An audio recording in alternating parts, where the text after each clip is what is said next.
Hey everybody, it's another video series. This time we're in section 6.1. We're talking slope fields and Euler's method.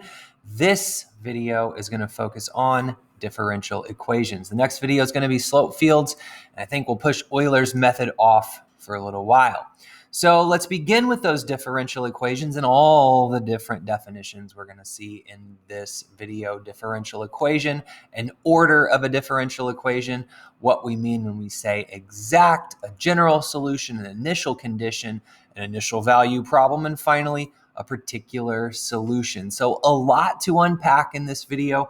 We're going to get just about 18 slides deep into your notes. This is 3 and this is slide 4. So we've already seen how the discovery of calculus can enable mathematicians to solve problems that had befuddled them for centuries because the problems involved moving objects. That's one of the big ideas of calculus. We move beyond a static situation and move to a dynamic one. So Leibniz and Newton were able to model these problems of motion by using equations involving derivatives. So what we call differential equations. Aha, okay, we're just about to a definition. A differential equation must be then an equation involving derivatives. Well, that makes sense. And the notation was that we use now was used by Leibniz. Much energy and creativity has been spent over the years on techniques for solving differential equations and continue to come up in a lot of areas of applied math. So here's a big definition. It's in a purpley highlighted color at the bottom. An equation involving a derivative is called a differential equation. So a differential equation a lot of times comes in the form of dy dx equals some function, like say x, or maybe x plus 1, or maybe sine of x, or maybe it comes in the form of like f prime of x equals an x squared, maybe minus a 4. Or sometimes the derivative is located somewhere else inside of the equation, like x plus dy dx equals 1. So anyway, those are all differential equations, and all of those equations have an order of 1.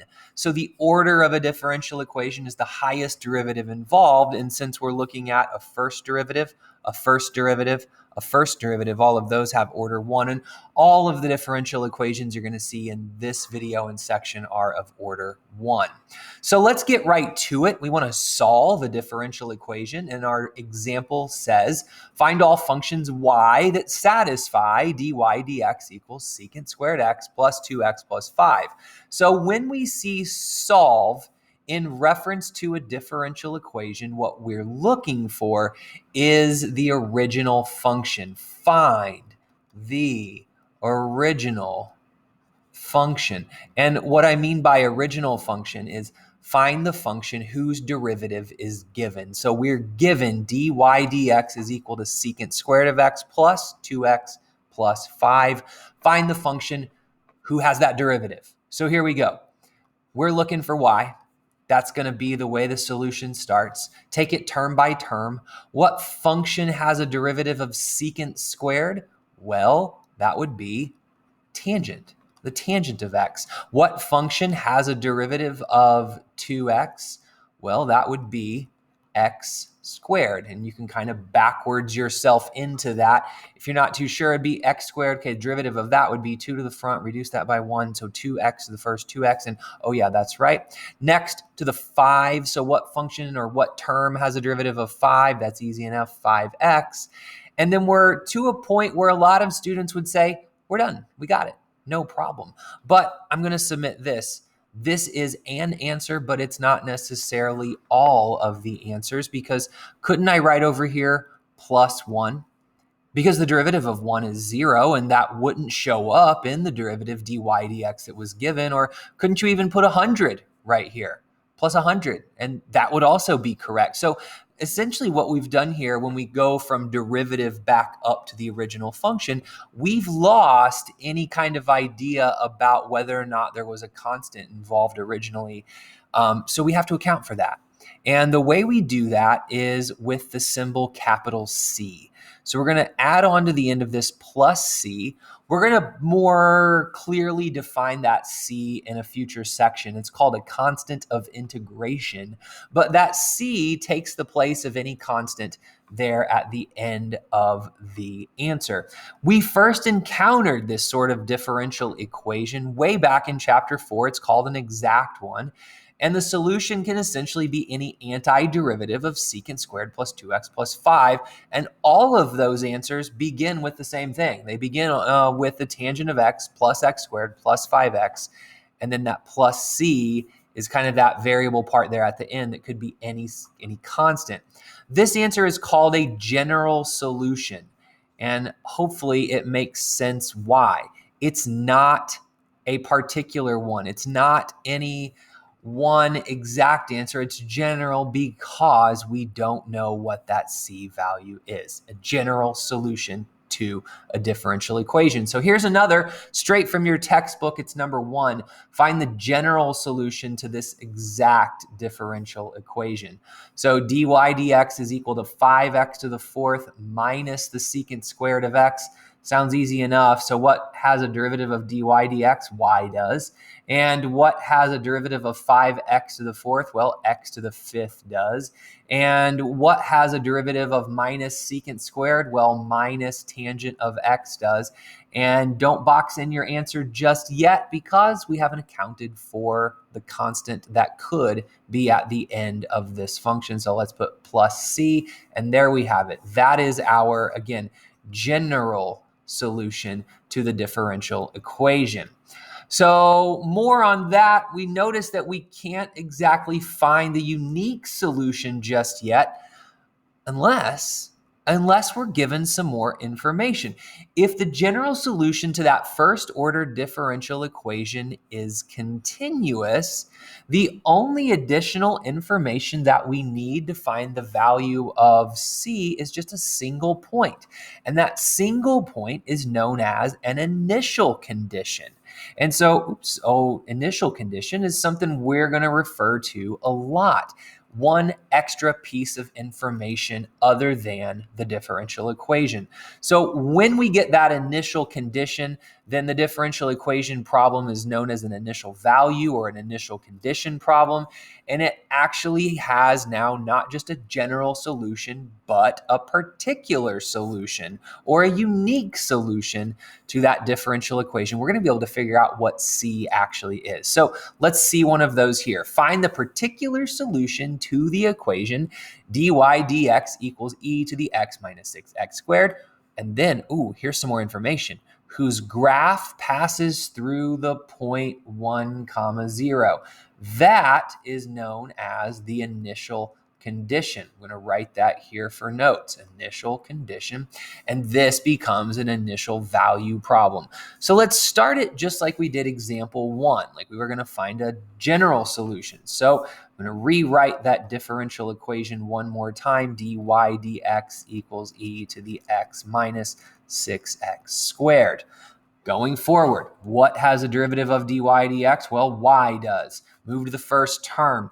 What has a derivative of e to the x? That's the easiest derivative question in the entire world. It's itself, e to the x. And then we move to the minus 6x squared. What has a derivative of minus 6x squared? So up levels from x squared would be an x cubed. Okay, x cubed. And if I'm going to take the derivative of that and get a 6 in front, 3 is going to have to multiply by a 2. There we have it. Okay, minus 2x cubed. Do a little mental check. The derivative of minus 2x cubed minus 6x squared. Yeah, that works. Okay, and then don't forget your plus c. So there's your general solution. Now let's use the initial condition. So we have that the particular solution passes through 1, 0. 1 is an x value, 0 is a y value. So it stands that we could substitute the x and y value into our general solution to try to solve for c. So let's do that. 0 in place of y, then 1 in place of the x. So equals e to the 1 minus 2 times 1 cubed plus c. All right, so then that's 0 equals e minus 2 plus c. And then solving for c, that would imply that c is equal to a 2 minus e. And so even though c in this point is not like one integer or even rational number, it is a constant value. It's 2 minus e. And so now we plug that c value back in to the general solution, and we get a particular solution. So our particular solution is going to be y equals e to the x minus 2x cubed plus not just a general c, but a particular c, 2 minus e. And this is the answer to that problem, and that's known as a particular solution.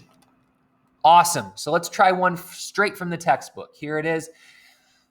Solve the initial value problem explicitly. So we're given a differential equation du dx equals 7x to the 6 minus 3x squared plus 5, and an initial condition, u is 1 when x is 1. All right, so here we go. What has a derivative of du dx? Well, u does. What has a derivative of 7x to the 6th? Well, that'd be x to the 7th, I believe. And then a derivative of minus 3x squared. Let's see, I think that would be minus x cubed, yeah. And then a derivative of 5, that's easy enough. That'd be 5x, and then don't forget your plus c. All right, now we get to use our initial condition. So u is 1 when x is 1. So we can replace or substitute in for u a 1, and then substitute in for x 1 as well. All right, so here we go.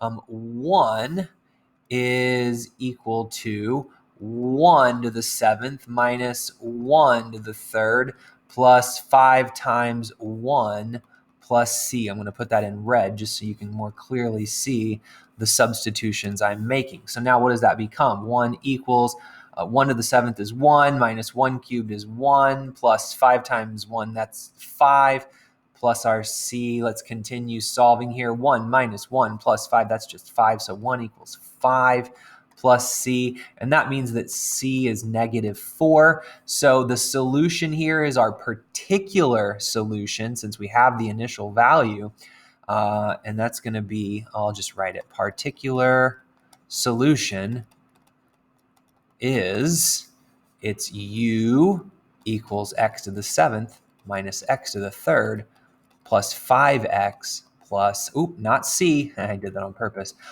not even plus, minus 4. There we are. That's our solution, and that's going to end this video. Come back for the next one.